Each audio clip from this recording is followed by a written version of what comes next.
नमस्कार आदाब, आप देख रहे हैं सच का कारवां न्यूज। गाजियाबाद कलेक्ट्रेट में सदस्य राष्ट्रीय अल्पसंख्यक आयोग भारत सरकार कुमारी सैयद शहजादी ने अपने भ्रमण व निरीक्षण कार्यक्रम के दौरान अल्पसंख्यक समुदाय की सामाजिक, आर्थिक और शैक्षिक स्थिति का निरीक्षण, अल्पसंख्यक समुदाय द्वारा सामना की जाने वाली समस्याओं मुद्दों पर चर्चा एवं प्रधानमंत्री की 15 सूत्रीय कार्यक्रम केंद्र राज्य द्वारा संचालित विभिन्न योजनाओं की समीक्षा बैठक। भारत सरकार अल्पसंख्यक समुदाय के शैक्षणिक, आर्थिक व सर्वांगीण विकास के लिए प्रयत्नशील। अल्पसंख्यक बच्चों के एक हाथ में कुरान पाक और एक हाथ में कंप्यूटर हो। मा0 सदस्य राष्ट्रीय अल्पसंख्यक आयोग मा0 प्रधानमंत्री नरेंद्र मोदी ने अल्पसंख्यक कल्याण के लिए जारी किया है बड़ा बजट। दीनी तालीम के साथ साथ दुनियावी तालीम भी बेहद जरूरी। कुमारी सैयद शहजादी गाजियाबाद में अल्पसंख्यकों को दिए गए ऋण की बाबत मांगी गई रिपोर्ट। 3 तलाक के मामलों को लेकर भी पुलिस से मांगी रिपोर्ट। मा0 राष्ट्रीय अल्पसंख्यक आयोग की सदस्य कुमारी सैयद शहजादी ने मा0 प्रधानमंत्री जी द्वारा अल्पसंख्यकों के कल्याण के लिए संचालित योजनाओं पर अधिकारियों के साथ कलेक्ट्रेट के महात्मा गांधी सभागार में समीक्षा बैठक की। समीक्षा बैठक में उन्होंने संबंधित अधिकारियों से अल्पसंख्यकों के कल्याण के लिए किए गए कार्यों को विस्तृत ब्यौरा मांगा। योजनाओं का अल्पसंख्यक समुदाय को उचित व समय पर लाभ मिल रहा है या नहीं, इसको लेकर समीक्षा की गई। उन्होंने कहा कि मा0 प्रधानमंत्री नरेंद्र मोदी जी द्वारा अल्पसंख्यक कल्याण के लिए विभिन्न योजनाएं संचालित की जा रही हैं। देश के प्रत्येक राज्यों में रहने वाले अल्पसंख्यकों को इन योजनाओं को लाभ मिल रहा है या नहीं, इसी को लेकर वे उत्तर प्रदेश के जनपद गाजियाबाद में भ्रमण पर आई हैं। उन्होंने अधिकारियों को अल्पसंख्यक लोगों को अधिक से अधिक केंद्र की लाभकारी योजनाओं का लाभ पहुँचाने व योजनाओं का धरातल पर क्रियान्वयन करने के निर्देश दिए। मा0 आयोग सदस्य ने अल्पसंख्यकों के शैक्षिक, आर्थिक सुदृढ़ीकरण और उनके सर्वांगीण विकास पर विशेष फोकस करने के लिए अधिकारियों को निर्देशित किया। अल्पसंख्यकों के कल्याण के लिए मा0 प्रधानमंत्री जी का नए 15 सूत्रीय कार्य। आज हम जिला मुख्यालय पर आए हुए हैं, जहां पर मैडम आई हुई थी और यहां पे जो है कुछ केलाभट्टे क्षेत्र से आए हुए थे, जिनके साथ में कुछ मारपीट की गई थी। उन्हीं को लेके यहां पे आए हुए हैं, उनसे वार्ता करेंगे, हम जानकारी लेंगे।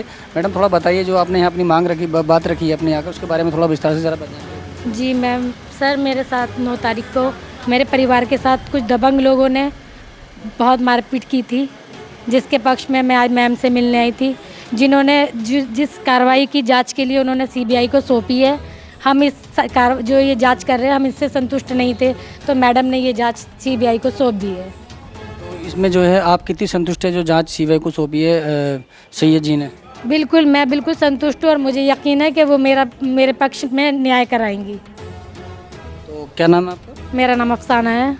ये अफसाना जी थी, जिनके साथ में मारपीट की थी, जिनके जो 4-6 लोग थे, उनके साथ में 25 लोगों ने जो मारपीट की थी।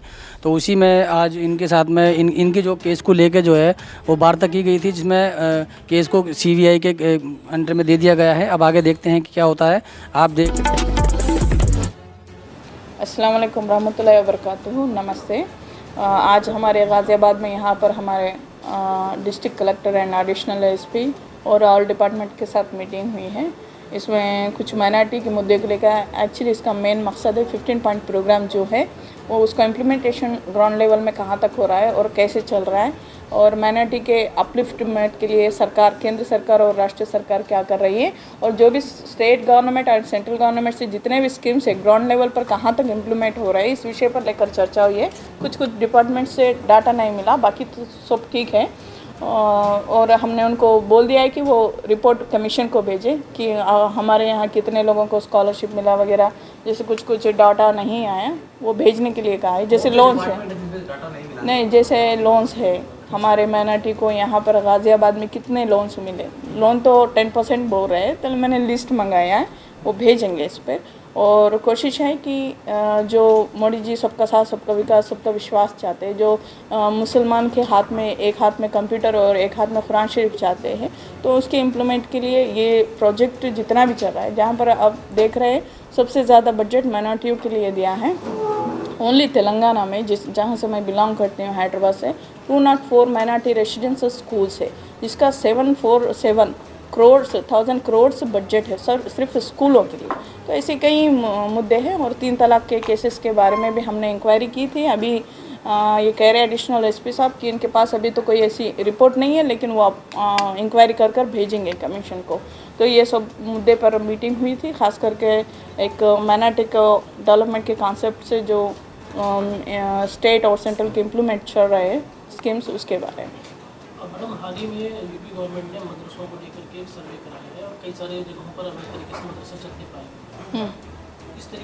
किस तरीके से देखते हैं आप इस पूरे सर्वे को कि ये सर्वे कितने तरीके से है, और दूसरी चीज़ ये कि कई जगहों पर अवैध तरीके से जो मदरसे चल रहे हैं उनके इफेक्ट्स क्या हैं? देखिए, कमीशन को वो राइट्स नहीं है कि सरकार क्या करे क्या ना करे, लेकिन हम इतना कह सकते हैं माइनॉरिटी के फेवर में जो है हम उसके लिए सलाह देंगे सरकार को, और माइनॉरिटी के लिए जो अच्छा है उसको तो जैसे इस्लामी दीनी तालीम के साथ साथ दुनियावी तालीम सीखना है, नहीं तो कम्युनिटी बहुत पीछे रह जाएंगे। तो हमारे हुजूर सल्लल्लाहु अलैहि वसल्लम ने कहा था, अगर आपको एजुकेशन हासिल करना है तो चीन भी जाइए। चीन जब अरब का दुश्मन हुआ करता था, लेकिन आपका एनिमी कंट्री को भी चाहिए एजुकेशन के लिए। और कुरान शरीफ में अल्लाह के बाद सबसे ज़्यादा एक वर्ड जो सुना देता है वो इल्म है, एजुकेशन है। तो इल्म में जैसे इस्लाम में बहुत फोकस किया गया है, और सरकार मोदी जी यही चाहते हैं कि मुसलमानों में एजुकेशन आए, तो एजुकेशन से ही हम आगे चलकर हमारी तरक्की हो पाएंगी। तो ये सरकार के लिए क्या कराना सर्वे सही है गलत है मैं उस पर बात नहीं करूँगी, लेकिन जो स्कीम्स माइनॉरिटी के लिए दिए गए हैं वो इम्प्लीमेंट हो और ग्राउंड लेवल तक चाहे पहुँचे, वही हम चाहते हैं। मैम, ओवैसी ने कहा था कि मुसलमानों को यहाँ रहने का अधिकार नहीं है, हिंदुस्तान में हिंदुओं को, मतलब हिंदू देश में मुसलमानों को रहने का अधिकार नहीं, तो उसको लेकर क्या कहेंगे? वो ओवैसी को मालूम, वो क्यों रह रहे फिर नहीं नहीं, वो उनसे ही पूछिए। अब उनको हिंदुस्तान में रहना नहीं तो वो ना रहे, हमको क्यों बोल रहे? हम तो we are belonging this country, हमने तो ये देश के हैं। तो अब वो नहीं, उन्होंने ऐसा सोचा कि हम यहाँ के नहीं हैं तो वो ना रहे, वो पूरे मुसलमानों को क्यों बोल रहे हैं? कमीशन के लिए ये कंसर्न है कि जो लिंचिंग हो रही है स्पेशली कम्युनिटी की, ये मतलब कंसर्न का विषय है आप लोग के लिए सोचने के लिए कि आखिर ऐसा क्यों हो रहा है? क्योंकि हम भी देख रहे थे कि मारपीट के मामले में आप एक इन्वेस्टिगेटिंग ऑफिसर डिस्कस भी कर रहे थे, उसमें क्या हुआ? नहीं, वो मारपीट करने वाले मेरे साथ दो पक्ष भी मुस्लिम हैं, तो मुझे ये केस को हमने इसलिए सीरियस लिया क्योंकि एक औरत को 25 लोग मिलकर मार रहे हैं, वो मुझे बिल्कुल पसंद नहीं आया। तो अभी हमने पूरी इंक्वायरी रिपोर्ट मंगाई, अभी उसका इन्वेस्टिगेशन चल रहा है, लेकिन हम इस पर आगे चलकर पूरा ध्यान देंगे ये केस पर कि महिला के साथ न्याय है। नहीं, मैंने तो कुछ नहीं देखा, मेरे को तो अभी तक कोई नहीं आया। हाँ, बहुत बहुत शुक्रिया आप।